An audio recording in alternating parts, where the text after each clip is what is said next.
Women's day celebrate कर रहे हैं, तो ये हमारे लिए भी बहुत बड़ी बात है। बिकॉज आज वुमेंस डे पर मैं आपको ये बताना चाहता हूँ कि ये जो 4 महिलाएं हैं, इन्होंने इस जीवन में और आने वाले जीवन में क्या योगदान दे रही हैं हमारी महिलाओं को, जिसका टॉपिक आज मैंने रखा है अपनी पीपीटी का, women who change the world. ठीक है, जहाँ पार्ट 1 आता है वहाँ हम करेज की बात करते हैं, लेकिन उससे पहले मैं एक चीज़ कहना चाहूँगा कि मैंने अक्सर देखा है कि एम्पावरमेंट की जहाँ बात आती है वहाँ पर लोग कहते हैं कि जो वुमेन है उन्हें समाज में जीने का हक नहीं होता, पर ऐसा नहीं है। मेरा ऐसा पर्सनल ओपिनियन है, अगर आपको एम्पावरमेंट चाहिए, वुमेन्स को एम्पावरमेंट चाहिए, तो उसके लिए आपका बिहेवियर मैटर करता है अकॉर्डिंग टू योर फैमिली। क्योंकि आप ये मैटर करता है कि आप अपनी फैमिली को लेकर क्या बिहेवियर रखते हो, उस बिहेवियर से आप अपने माता पिता का दिल जीत सकते हो। अब मेरा ये कहने का मतलब नहीं कि राइट्स को जीतने के लिए आप अपने माता पिता से लड़ो या झगड़ो, क्योंकि फॉर एग्जांपल मैंने देखा है कि काजल की मम्मी कहती हैं कि उन्हें घूमने जाना है और उनके माता पिता उन्हें भेज देते हैं, लेकिन आप मुझे नहीं भेजती। ऐसा कुछ नहीं होता, ये चीज़ें गलत हैं। मैटर करता है आपका बिहेवियर क्या है आपकी फैमिली को लेकर, उस बिहेवियर से आप अपने माता पिता का दिल जीत सकते हो। Now come to my PPT part 1। तो जहाँ करेज की बात आती है वहाँ पर रानी लक्ष्मी का नाम ज़रूर आता है, क्योंकि रानी लक्ष्मीबाई एक ऐसी क्वीन है जिन्होंने ब्रिटिश एम्पायर को 1857 में चैलेंज किया है अकेले, जहाँ पर अंग्रेज़ों को लगता था कि ये एक औरत है, सिर्फ एक औरत, ये क्या कर लेगी। तो वहाँ पर रानी लक्ष्मीबाई अकेले लड़ी अपने 1 साल के बच्चे को लेकर। तो ये एक बहुत बड़ी बात है। और ये सिर्फ लड़ी नहीं, इन्होंने अपनी सेल्फ रेस्पेक्ट भी वहाँ जीती, महिलाओं की रेस्पेक्ट भी वहाँ बनाकर रखी, क्योंकि ताकि आने वाले जीवन में समाज महिलाओं को कमज़ोर ना समझे, इस वजह से। Now third point is she prove that courage is not determined by gender. इन्होंने प्रूव किया जो करेज है वो जेंडर से डिसाइड नहीं होता, वो स्टैंड अप से डिसाइड होता है, कि डर के सामने कोई खड़ा है उससे करेज डिसाइड होता है। और वहाँ पर सिर्फ एक औरत खड़ी थी अंग्रेज़ों की आंखों में आंखें डालकर डर के सामने, और अंग्रेज़ों से लड़ी थी। तो this is a big thing. And now fourth point is her sword. उनकी तलवार सिर्फ एक हथियार नहीं थी, एक मैसेज था कि औरतें लीडरशिप कर सकती हैं, फाइट कर सकती हैं और हिस्ट्री लिख सकती हैं। नाउ जहाँ पार्ट 2 की बात आती है वहाँ पर मैंने रखा है ब्रेकिंग बैरियर्स।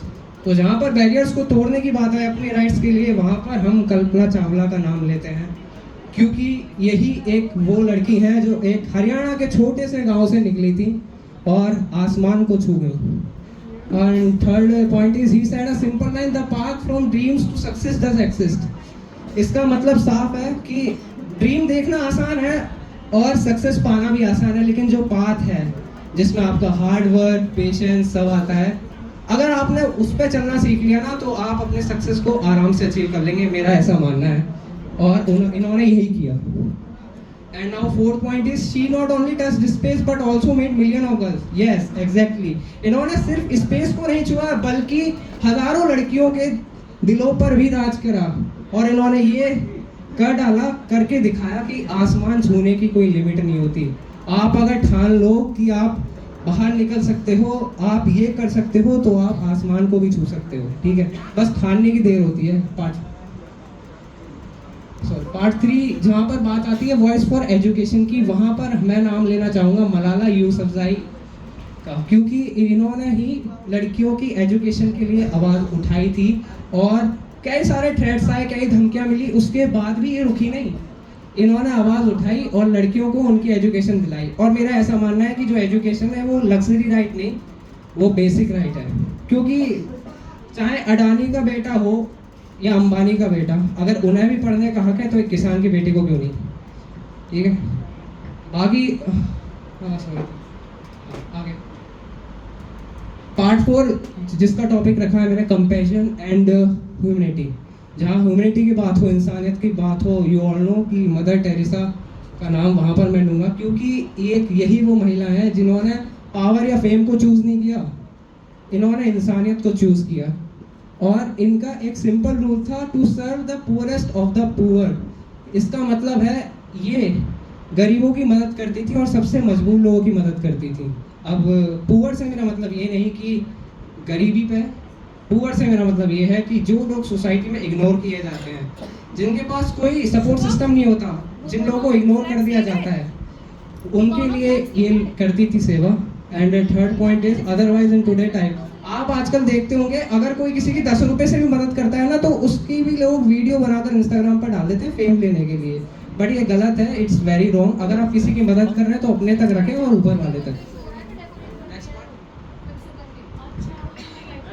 मैसेज देना चाहूँगा वुमेन्स के लिए, मैं ये कहूँगा कि आप लोगों ने आज जाना होगा इन 4 लड़कियों के बारे में। इनमें एक चीज़ कॉमन थी, इन्होंने किसी परमिशन या किसी सक्सेस का वेट नहीं करा, ना ही इन्होंने किसी सिचुएशन को ब्लेम करा, बल्कि इन्होंने तुरंत एक्शन लिया।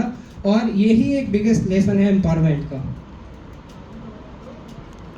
अब सोसाइटी के लिए ये मैसेज है, भाई सोसाइटी इतना कुछ कहती है हमारे बारे में, लड़कियों के बारे में, तो भाई सोसाइटी को मैं कैसे छोड़ दूँ अपनी पीपीटी में। So sorry. Even today our society जज गर्ल। आज सोसाइटी गर्ल्स को जज करती है, उनके कपड़ों को जज करती है, उनके करियर चॉइसेस को जज करती है। तो क्या ये जरूरी है जज करना? मैं ये पूछना चाहता हूँ, क्या हम जज करने के लिए पैदा हुए हैं या सपोर्ट करने के लिए? हम लड़कियों पर लिमिट्स लगाने के लिए पैदा हुए हैं या उन्हें सपोर्ट करने के लिए?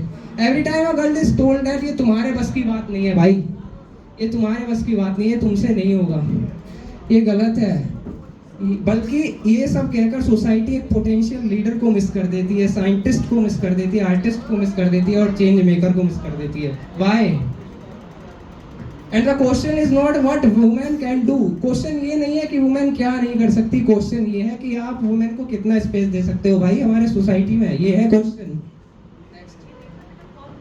What we learn today. तो when we talk about caste, तो जहाँ हम रिलीजन कास्ट डिफरेंसेस की बात कर रहे हैं हमारी सोसाइटी में, तो मैं कहना चाहूँगा कि ग्रेटनेस का ना कोई रिलीजन नहीं होता और ना ही कोई लिमिट होती है हमारे करेज की।